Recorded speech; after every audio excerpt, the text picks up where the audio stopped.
The ceremony stopped when the violinist lowered her bow and looked toward the back of the room. Not at the bride. Not at the groom. At the wedding coordinator standing beside the chapel doors with a face that had gone still in the way professionals do when they are trying not to make a problem visible. 2 hours earlier, my sister had seated me at table 17, next to the kitchen, close enough to hear plates being stacked, far enough that no one important had to look at me in photos. When she leaned in before the ceremony and said, "Just stay quiet tonight," I smiled. I said nothing, because I already knew something she didn't. People only dismiss the person handling the background if they've never watched the background fail. The venue was a country club outside Franklin. White columns. Tall windows. A lawn trimmed so evenly it looked artificial. The kind of place people in Middle Tennessee use when they want their wedding to feel more established than emotional. My sister Kelly had wanted elegant. That was the word she used. Elegant invitations. Elegant linens. Elegant flowers. Elegant seating. And apparently elegant ways of putting your older sister where no one useful would have to explain her. I was 38. Divorced. No children. I worked in operations for a regional medical supply company and freelanced event bookkeeping on weekends when I needed extra money or quiet. I was good with vendor contracts, timing sheets, payment calendars, and the 1,000 small details people call helping when they don't want to admit you're the reason something functions. Kelly was 33. Prettier in the approved family way. Softer voice. Easier to celebrate. My mother said Kelly made people feel good about love. She said I made people feel a little judged, which was her way of describing a woman who noticed things. I got to the venue at 4 in the afternoon. The ceremony wasn't until 6. I was early because the florist had texted me the night before about a delayed balance, and because the string quartet had sent a payment reminder to the wrong email, and because the bakery needed confirmation that the second cake stand would be there before setup. None of those messages had gone to Kelly. They came to me. That had been true for 4 months. I had told myself it was easier that way. She was overwhelmed. My mother was emotional. The planner was young. I was efficient. That was the family version. Not that I was carrying it. That I was good at details. When I walked into the reception hall, Kelly was standing near the sweetheart table with my mother and the planner, Brooke. All three turned when they saw me. Kelly smiled first. Quick, tense, beautiful in a way that already expected forgiveness. "You made it." I almost laughed. "As opposed to what?" She ignored that. Brooke stepped toward me immediately. "Sarah, thank God. The rental company swapped 2 place cardboards and the bar invoice still isn't cleared." Of course it wasn't. I looked at Kelly. She didn't look back. She adjusted one of her earrings in the reflection of the window. My mother stepped in. "Just handle it quietly." That was her gift. Making commands sound like moral advice. I took the clipboard from Brooke. Checked the board assignments. Table 17. There was my name. Back corner. Service door behind me. Not even among cousins. With 2 of my mother's church friends and an aunt from Daniel's side who still called me sweetheart because she could never remember my name. I held the clipboard for 1 second too long. Kelly noticed. "Please don't do this today." I looked at her. "Do what?" "Make tonight about your feelings." There it was. Not an oversight. Not a logistics mistake. Placement. Deliberate. I handed the clipboard back to Brooke. "Where's the bar invoice?" Brooke blinked once, relieved. Then she started talking. That was the thing about being useful. People relax the second you choose function over dignity. For the next 90 minutes, I fixed what no one else wanted to notice. The florist balance. The cake table placement. A missing vendor meal count. The string quartet payment. The final confirmation for the officiant who had not received the revised pronunciation of the groom's last name because Kelly changed it 3 days earlier and never followed up. No one thanked me directly. Brooke did once. Quietly. The vendors did too. Professionals always know who's actually doing the work. By 5:30, guests were arriving. Men in navy suits. Women in muted silk. My mother's friends from church, all smiles and pearls and strategic warmth. My father's business contacts. Kelly's future in-laws who moved through the room like they were evaluating a private school. I slipped into the restroom, changed into the navy dress I had left hanging in the garment bag, fixed my lipstick and walked back out with enough time to be invisible. That was when Kelly found me near the side hallway. She touched my arm lightly. Too lightly. A warning disguised as affection. "Just stay quiet tonight," she said. I looked at her hand on my sleeve. Then at her face. Perfect makeup. Perfect hair. Perfect fear around the eyes. I smiled. Not kindly. Not cruelly either. Just enough to make her uncertain. "Okay," I said. And I meant it.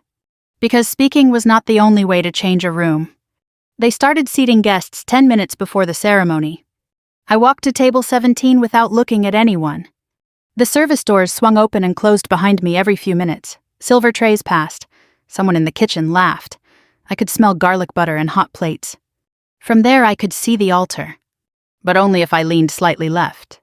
I sat down, folded my napkin, placed my phone beside my water glass, and for the first time all day I did nothing. Then the violin stopped. Brooke appeared at the side door. She wasn't looking for the bride. She was looking for me. Brooke didn't call my name. She didn't have to.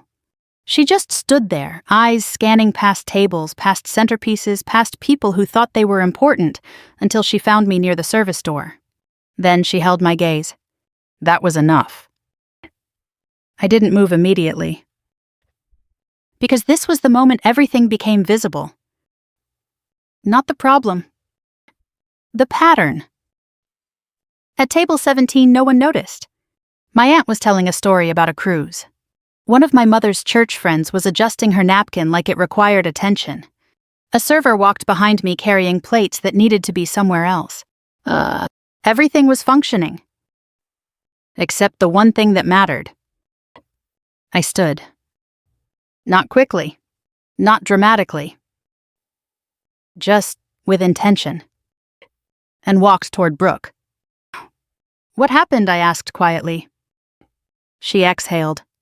The venue hasn't been fully paid." I nodded once. How much?" "Final balance and service charges. They're holding the ceremony until it's cleared." I glanced toward the front. The officiant was speaking to the groom in low tones. Kelly stood just out of sight, her dress held slightly off the ground, her face composed but too still. "Did you tell her?" I asked. Brooke shook her head. "She doesn't know the details. Her mom is with the manager." Of course she was. Managing perception before reality. "Who processed the last payment?" I asked. "You did," Brooke said. "Yes. But not the final one. That had been reassigned." I already knew that. 2 weeks earlier, Kelly had said she wanted to handle the last part herself. Not because she understood it. Because she wanted ownership. Because she thought control and responsibility were the same thing. "Show me the invoice," I said. Brooke handed me her phone. I scanned it. Balance still open. Payment attempt failed. Card declined. That tracked. Kelly's credit line had always been stretched thinner than she admitted. My mother would have assumed it was handled. My father would have assumed someone else had handled it. And I had been placed at table 17. "Okay," I said. Brooke waited. What do we do?" she asked. That question used to feel automatic. Now it didn't. I handed the phone back. "Right now," I said. "Yes." I looked past her, toward the front. Kelly was starting to look around. Not at guests, at staff. Searching for control. I felt it then. Not anger. Distance. Because this wasn't a crisis for me. It was a system revealing itself. "Give me a minute," I said. Brooke nodded. I stepped back. Not toward the altar. Toward the side hallway. Away from the room. Because reaction happens in front of people. Decision happens away from them. I stood there for a moment, hands at my sides, breathing even. For 4 months I had managed every vendor, every timeline, every payment reminder, every adjustment. Quietly. So the day would look effortless. And in return, I was placed where no one had to see me. My phone was in my hand before I realized it. Screen dark. I didn't open anything yet. Because this wasn't about proving anything. It was about choosing. Behind me I could hear movement, voices lowering, footsteps shifting. The kind of subtle disruption people try to hide in formal spaces. At 6:07 p.m., my mother appeared at the end of the hallway. Her expression was controlled. Too controlled. "Sarah," she said. "Yes." A pause. "There's a small issue." Of course there was. "They're being difficult," she added. I looked at her. "They're being accurate." Silence. She stepped closer. "Can you fix it?" There it was. Not "can you help?" Not "can you look?" Fix it. I didn't answer. "Please don't make this a moment," she said quietly. I held her gaze. "This already is one." A pause. "Your sister is about to walk down the aisle." "Yes." "And this needs to be handled." I nodded slightly. "It does." Silence. She waited. Because for years, this is where I would step in. Without question. Without condition. But something had shifted. Not in the situation. In me. Who approved the last payment I asked. She hesitated. Kelly said she would. And did anyone confirm it? Another pause. Number. I nodded. Okay. She exhaled. Relief already starting to form. Good, she said, then just... I raised a hand slightly. Not to stop her. To slow her. I'll handle it, I said. Her shoulders dropped. Thank you. She turned to go. Mom. She stopped. Yes. I held her gaze. Not the way I used to. A pause. She didn't understand that yet. But she would. She nodded anyway. Just fix it, she said. Then she walked back toward the ceremony. I stood there for one more second. Then I unlocked my phone. Not to transfer money. To open the one file no one else knew I still had. Because if they were going to see the system, they were going to see all of it. The file opened in less than a second. Not because it was small. Because I had organized it months ago. Vendor contracts, payment schedules, balance sheets, email confirmations. Everything tied to this wedding. Not as a favor. As a system. I scrolled once. Final venue invoice. Marked pending. Then I opened the email thread attached to it. Kelly had replied 3 days ago. I'll take care of it. No confirmation. No follow-up. No transaction. I closed the thread. Then opened another file. Payment log. Every transfer I had made over the last 4 months. Florist. Catering deposit. Music. Transportation. All cleared. All time-stamped. Not in her name. In mine. I stood there in the hallway, phone in my hand, and for the first time that day, I didn't feel invisible. I felt documented. Behind me, the noise shifted again. Voices tighter now, less polished. The kind of sound that happens when something stops working in a room designed to look seamless. I stepped back into the main space. No one noticed at first. That was still my position. Peripheral. Then Brooke saw me. She moved toward me quickly. "Do you have it?" she asked. I looked at her. "I have the record." A pause. Yeah. "Can you clear it?" There it was again. Function.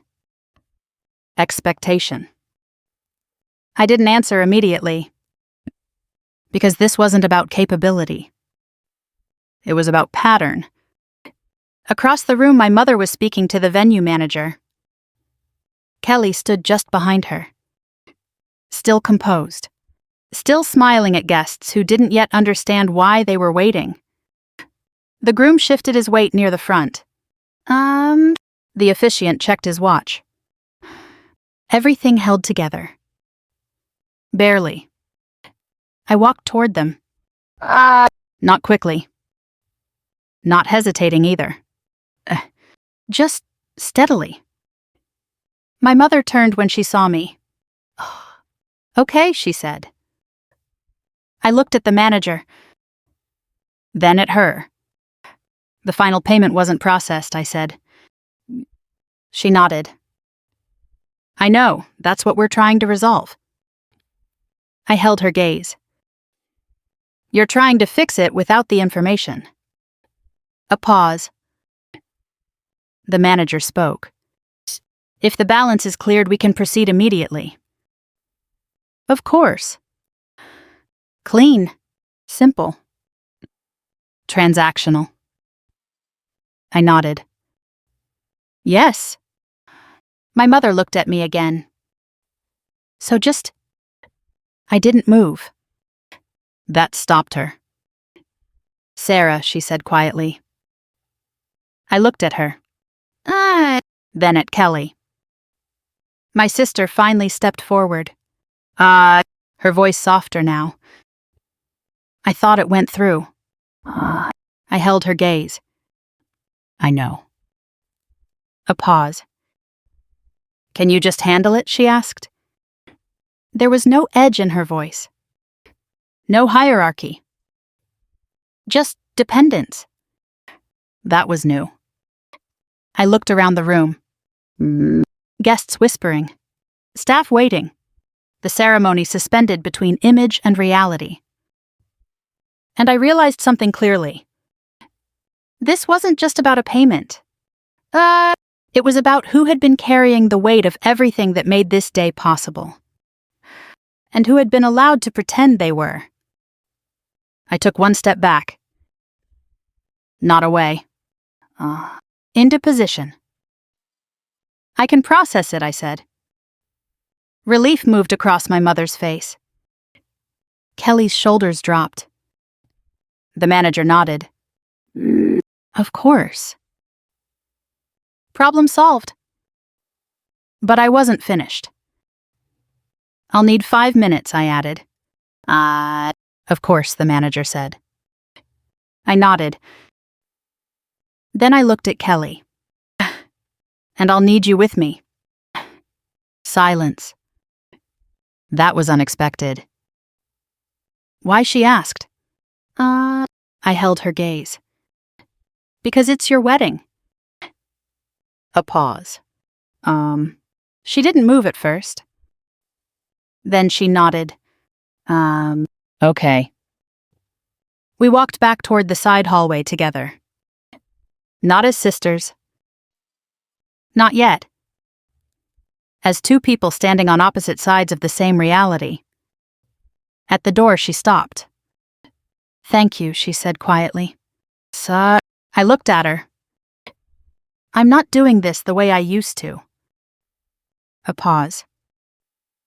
"I don't understand." I nodded. I know. Then I opened the file again. And for the first time, she saw what I had been holding. Kelly didn't step closer at first.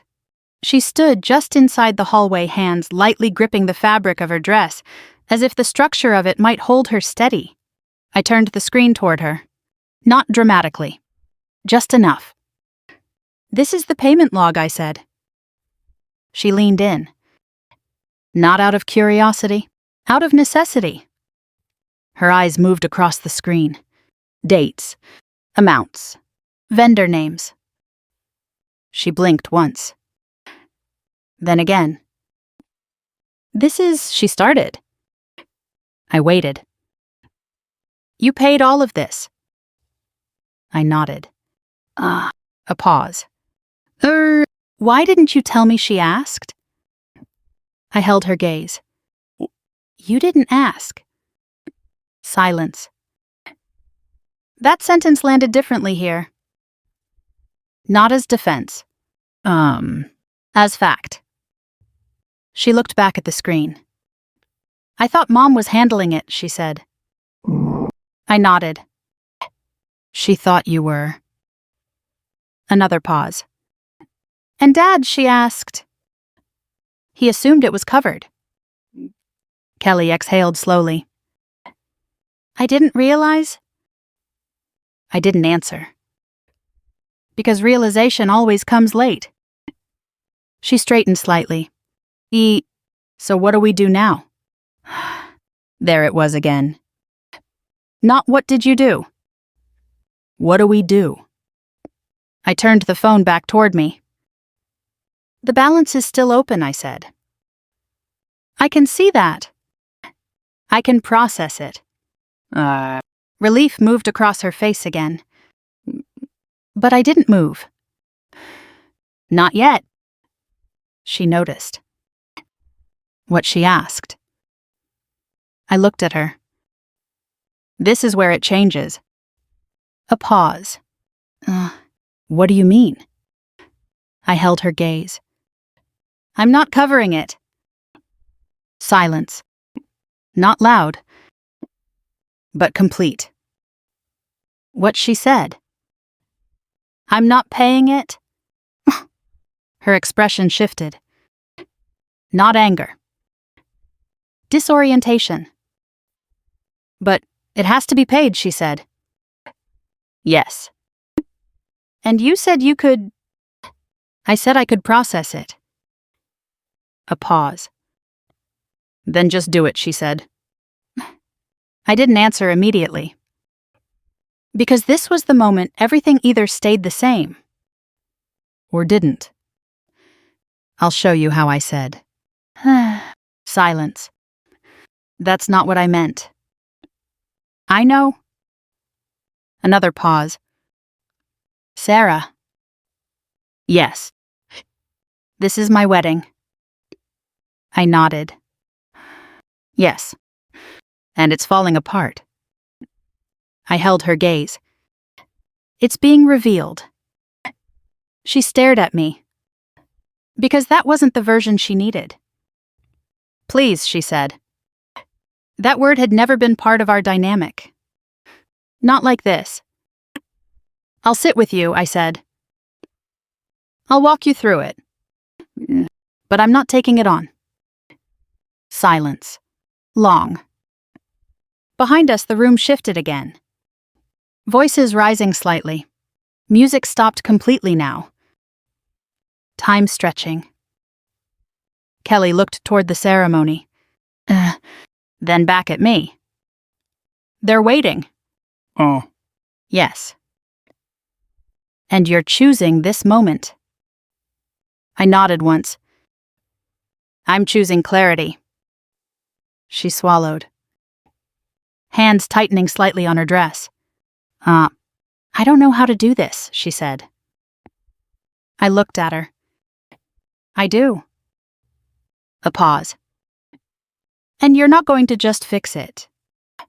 I shook my head. Number. Silence. Then something shifted. Not in the room. In her. She stepped closer. Looked at the screen again. "What do I need to do?" she asked. There it was. Not expectation. Engagement. I handed her the phone. "Start here," I said. She took it. Carefully. Like it weighed more than it should. We stood there together. Not equal, but closer than before. And for the first time, she wasn't looking past me. She was looking at what I had been holding. Fully. Kelly's hands shook the first time she tried to enter the payment. Not dramatically, just enough that she had to pause. Take a breath. Try again. "Okay," she said quietly. Ooh.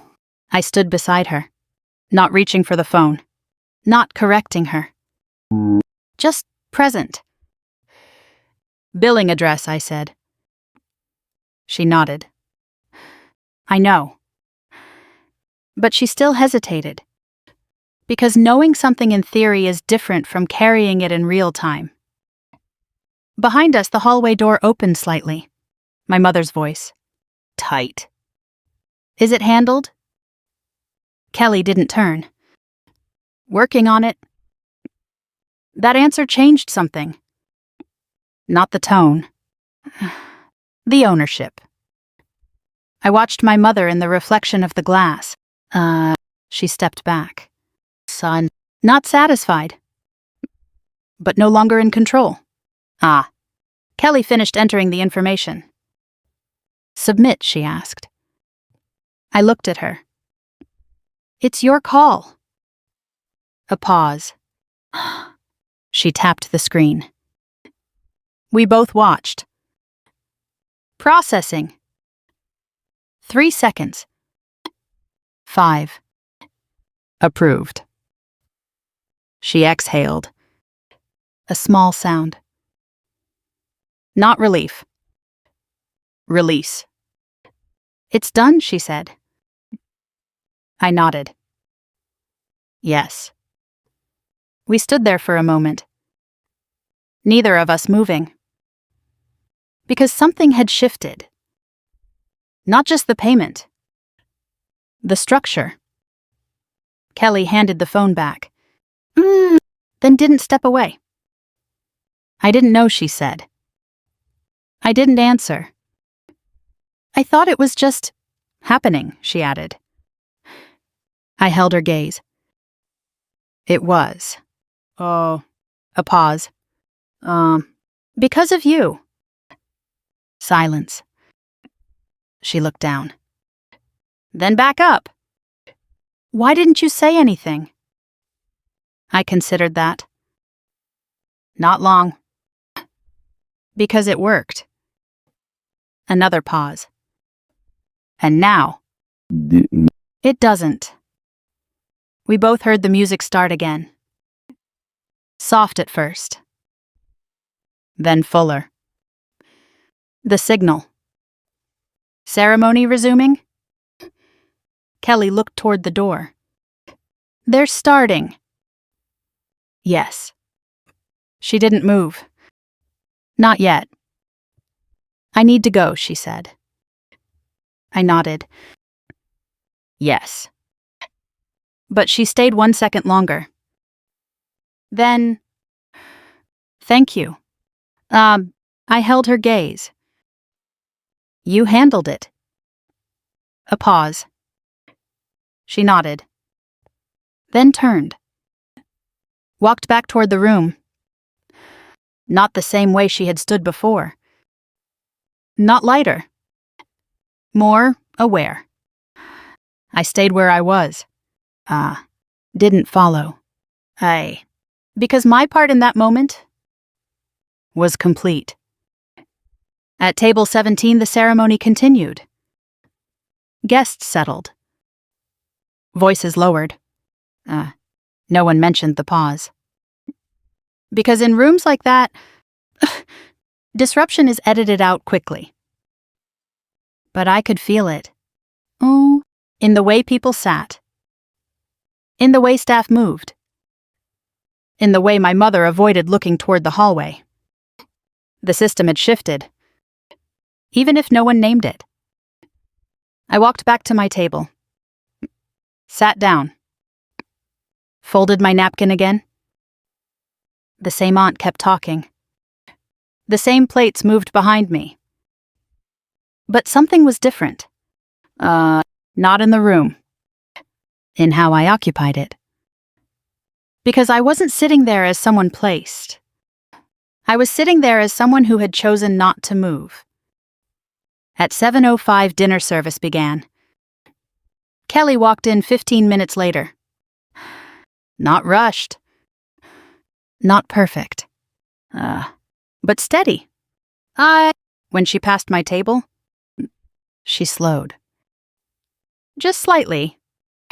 Looked at me. Not long. Just enough.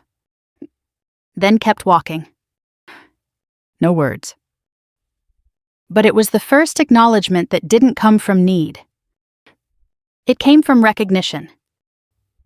And that mattered more than anything she could have said. Dinner moved forward without interruption. That was the expectation. That was the rule. In rooms like that, everything resumes as if nothing ever happened. But I could see the adjustments. Small ones. The coordinator checked in with Kelly twice. Not with my mother.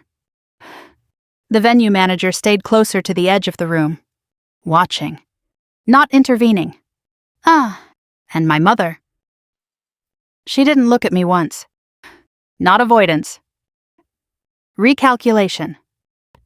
At table 17, nothing had changed on the surface. Same conversations. Same polite laughter. Need to. But the way people glanced toward the head table, that had shifted. They didn't know what happened. But they knew something had. At 7:40, plates were cleared. Dessert was delayed by 10 minutes. Not announced. Just adjusted. The kind of delay no one questions. But everyone feels. I stayed seated. Hands folded. Not stepping in. Not scanning for issues. Because for the first time, I wasn't responsible for continuity. At 7:55, Brooke approached my table. She didn't stop directly in front of me. She angled slightly. Professional. Everything's back on track, she said quietly.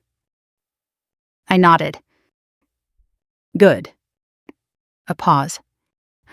Thank you, she added. I looked at her. For what?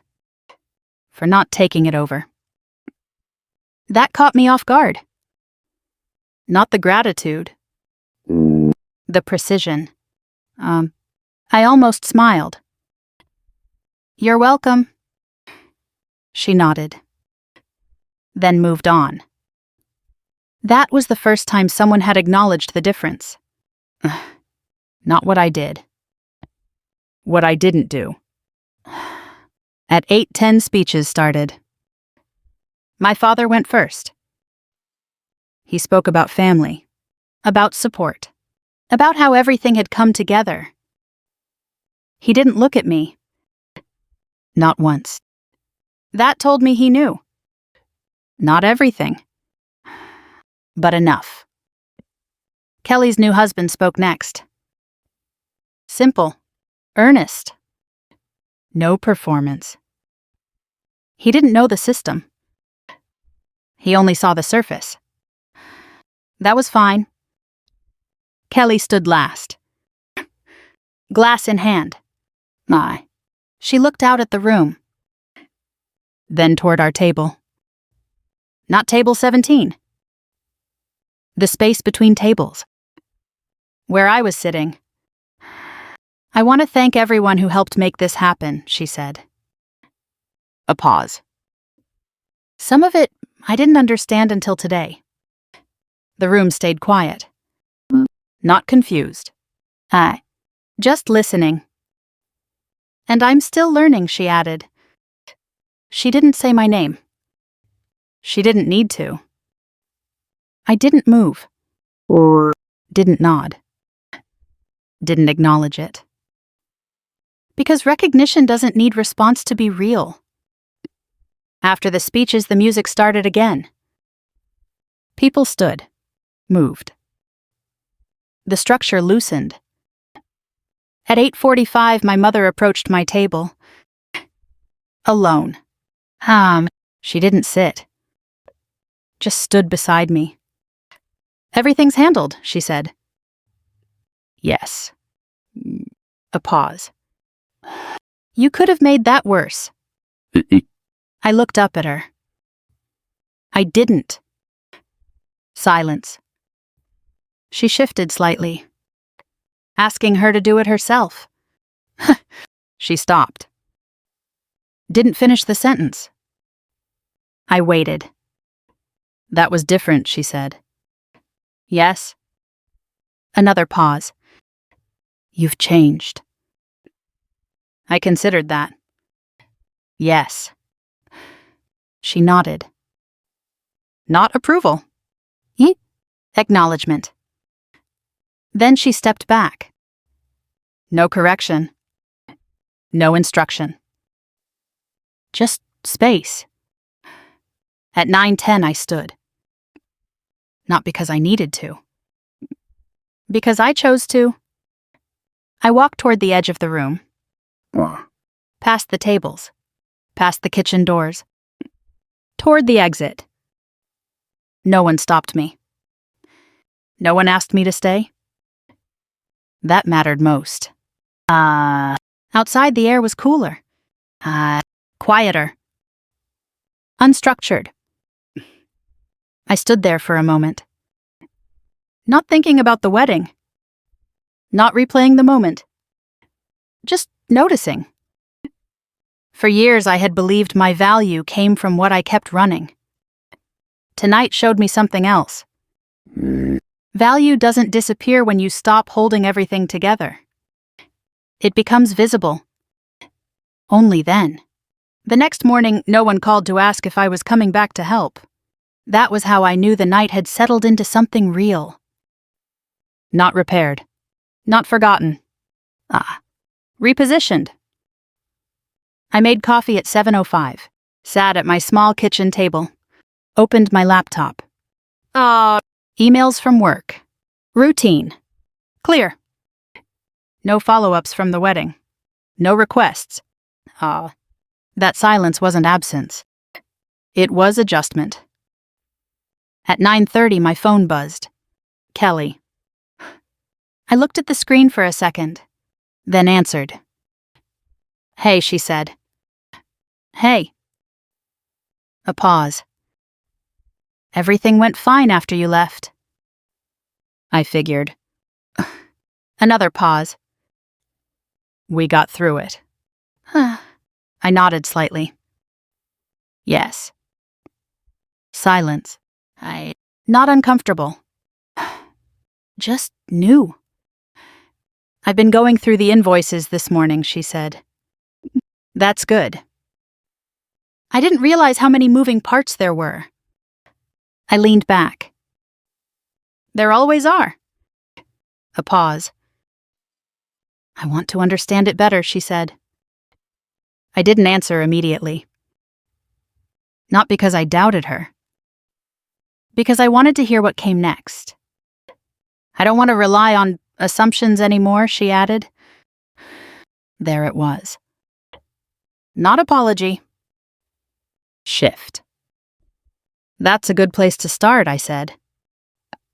Silence. Can I call you later, she asked. Yes. We ended the call. No pressure. No expectation. Just permission. At 11:15, I stepped outside. Walked the same short loop. Body slower. Breathing steady. No one rushing me. At 100, I had a call with a vendor from work. Clear terms.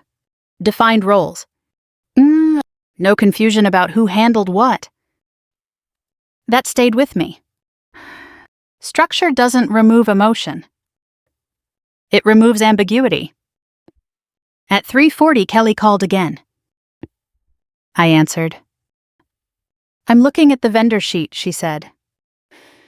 Okay. I don't even know where to start. I almost smiled. Start with what's due next. A pause. Okay. She followed the list. Asking questions. Not deflecting. Not assuming. Just learning. I answered. Not taking over. Just guiding. At 4:20, she stopped.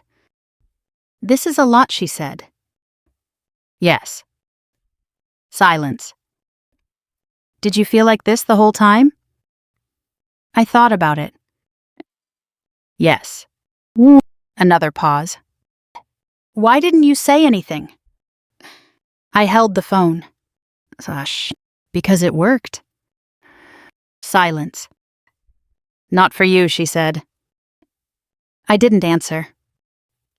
Because she was right. At 5:10, we ended the call. No resolution. Just understanding. That was enough. That evening, I sat at the table again. Same space. Same quiet. But something had changed. Not in the room. In the way it held me. At 7 o'clock, my phone buzzed. A message from my mother. We're having dinner next Sunday. I read it. No instruction. No expectation. Just information. I typed. I'll see. Sent it. Set the phone down. Because this time, attendance wasn't assumed. It was chosen. I sat there for a moment, thinking about the night before. Not the disruption. The shift. If you've ever been placed at the edge of something, told to stay quiet, you learn to shrink. Not all at once. Gradually. Until silence feels like the safest role. But silence isn't the problem. Ownership is. Who carries? Who decides? Who is seen? And once that changes, everything else follows. Not loudly, but permanently. I finished my tea. Turned off the light. And for the first time, I didn't feel like I had moved tables. I felt like the room had learned how to see me.